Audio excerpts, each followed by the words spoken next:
You're listening to the Trade Show Insights Podcast, Season 15, Episode 8.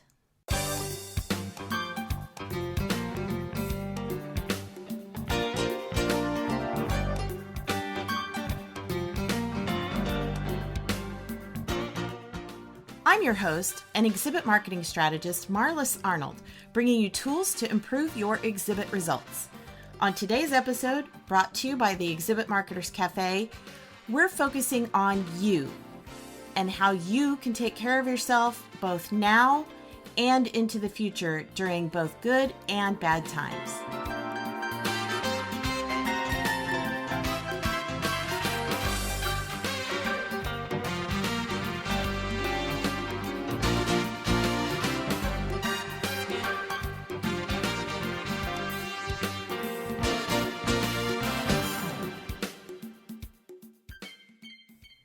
I recently heard someone say that 2020 feels like being stuck in a simulation that's running every possible scenario simultaneously.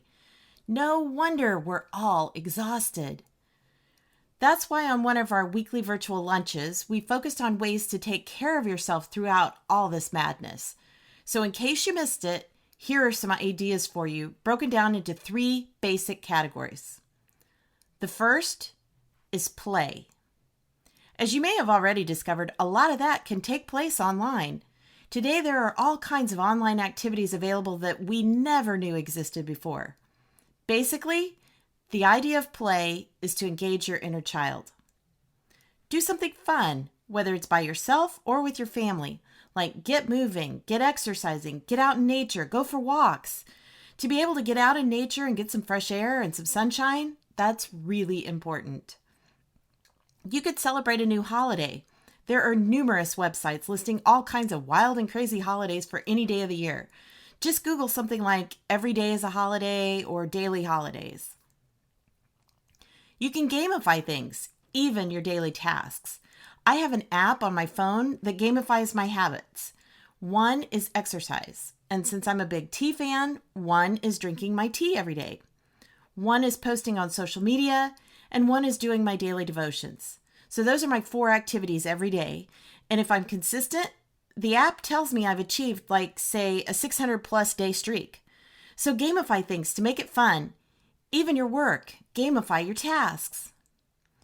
Next, give yourself something to look forward to. My husband and I are planning to do some kind of a virtual staycation, so I'm looking forward to that. We haven't had a real vacation in a very long time. Now, they say that just planning a getaway is like a perk for your brain. It makes you feel good.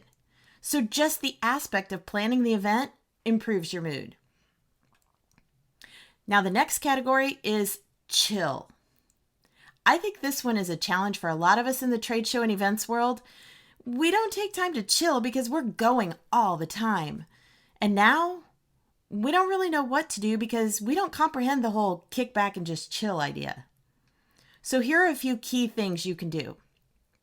One idea is just to wake up and embrace the day.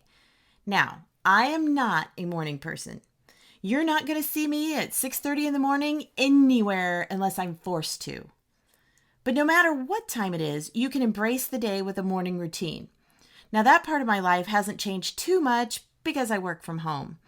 So getting up and having my morning routine is not that different right now. But just have things you do consistently, whether you want to exercise or go for a walk first thing in the morning or whatever. I heard somebody say that if you're not commuting to the office, you could do a walk during that time as your daily commute. Just do something that kind of gets you in the mindset for the day. Know what makes your heart sing, what makes you happy, what makes you light up. Figure out what that is and work that into your daily routine. Do something that really brings you joy and make time for that. Live in the moment as much as possible. I know we are all looking out there wondering what's going to happen. When are we going to get back to work? But we've got to try to live in the moment. And there actually have been some gifts during this time. I've heard so many people talk about how they've spent more time with their kids than they have in years. Look for the good and positive things that you can pull out and be grateful for what you have. You can even create a gratitude journal. Several years ago, I designed my own weekly planner. On one side each week is all my tasks, but on the other side includes items like 3 things I'm grateful for, 3 successes I'm celebrating, and with what rewards. So those are all things that I do to try to keep a mindset in a positive vein. Even the challenges. What were they and how did I overcome them? Or what lessons did I learn? Or what could I do going forward? Always try to reframe that as much as possible. Next, take some me time. Now that could take whatever format you want. It could be giving yourself a spa day if you want to take some time out. Now for the guys listening, you're probably not as likely to do, say, a facial mask, but you could do a foot massage. I have one of those little wooden roller things that you put on the floor and then roll your feet on it to give yourself a foot massage. Now it could just be vegging out on the couch, watching movies, something that's brain downtime. Another idea is listening to something new and positive, either some music that really puts you in a good mood or find a podcast that's really uplifting and makes you feel calm and positive.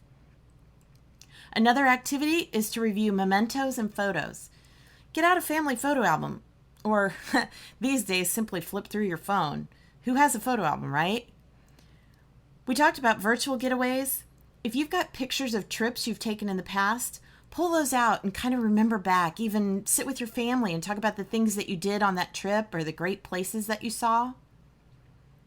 And another idea is to reach out to an old friend. I know I've been doing that both within the industry and otherwise, connecting with friends on Facebook or sending them a quick email or whatever. You know, things like that just kind of calm you and help you feel positive and mentally healthy. And the last category is grow. Things in this category are what you do to improve yourself, either personally or professionally. You could take a culinary adventure, and you don't even have to go anywhere to do this. Either pick a local restaurant you haven't ever tried and get takeout from there, or try some new foods, or look on the internet. There are all kinds of recipes you can find. My husband Alan and I have been experimenting a lot. We're foodies, so part of it in the beginning was that we had to improvise with what we had. So we began experimenting and trying some really crazy things. Some we found we really loved, like a cranberry barbecue sloppy joe made with canned cranberry sauce. Now I know it sounds a little strange maybe, but it's really, really good. So experiment, try something new. You could do something artistic. Even if you're not artistic or you think you're not artistic, everybody can do something, whether that be painting or drawing or writing. Do woodworking, build something. Whatever your craft or artistic vein is, do a project along those lines. Learn a new language or skill. There are no shortage of classes that you can take online. Udemy is a great place to start because a lot of their classes are free or really cheap. LinkedIn has some business classes, although I think you have to be a premium member to take those. There are lots of different places where you can take classes online, including the Exhibit Marketers Academy. And right now, I'm offering a pay-what-you-like option for the Essential Time Management Strategies for Exhibit Marketers class. Don't be afraid to ask for help as needed. If you're struggling with something, whether that's dealing with kid issues or parent issues or something related to your job, especially now you have to be willing to ask for help. Also be willing to give help as well. Is there somebody in your neighborhood you could run an errand for? Just do random acts of kindness, like maybe mowing a yard for a senior that lives in your neighborhood. Even though you're doing it for somebody else, it's still going to make you feel good as well. I'm helping out people as much as I can with whatever I can. So feel free to reach out to me if you have questions or maybe you're trying to find a resource or something. I'll be happy to share any resources I have or point you in the right direction if I can.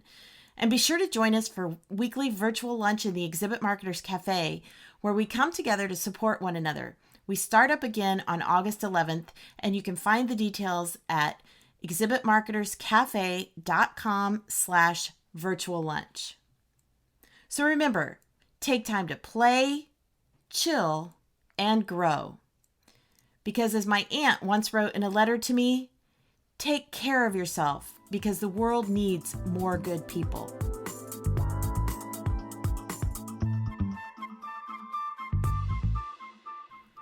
Do you want to take your self-care to the next level? I've put together a 7-day challenge so you can take a few simple steps over the next week and get all the pieces in place to take care of yourself, no matter what challenges you face. Simply go to the contact page on Trade Show Insights and send a message requesting the 7-day challenge. I'll send you over a workbook and we'll touch base to see how you're doing.